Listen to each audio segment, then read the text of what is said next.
ISL 11 സീസണിനായുള്ള ആരാധകരുടെ കാത്തിരിപ്പ് അവസാനിക്കുകയാണ്. ഉദ്ഘാടന മത്സരത്തിൽ നിലവിലെ ചാമ്പ്യന്മാരായ മുംബൈ സിറ്റിയും മുൻ ചാമ്പ്യന്മാരായ മോഹൻ ബഗാനും ഏറ്റുമുട്ടും. കൊൽക്കത്തയിലെ സ്റ്റാർലൈറ്റ് സ്റ്റേഡിയത്തിലാണ് സീസണിലെ ആദ്യ പോരാട്ടം.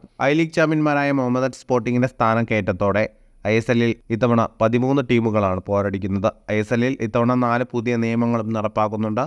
എല്ലാ ടീമുകൾക്കും AFC പ്രോ ലൈസൻസ് ഉള്ള ഇന്ത്യൻ സഹപരിശീലകൻ വേണമെന്നതാണ് ആദ്യത്തെ നിയമം.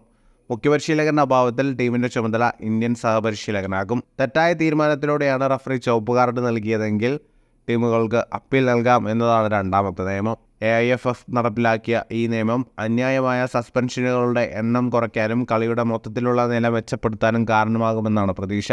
ഏതെങ്കിലും ഒരു താരത്തിന് തലയ്ക്ക് പരിക്കേൽക്കുകയാണെങ്കിൽ കൺകഷൻ സബ്സ്റ്റിറ്റ്യൂഷൻ നടത്താൻ ടീമുകളെ അനുവദിക്കും. ഗുരുതര പരിക്കിന് ശേഷം കളിക്കുന്നത് തുടരില്ലെന്ന് ഉറപ്പുവരുത്തി കളിക്കാരുടെ ആരോഗ്യം സംരക്ഷിക്കാനാണ് ഈ നടപടി ലക്ഷ്യമിടുന്നത്.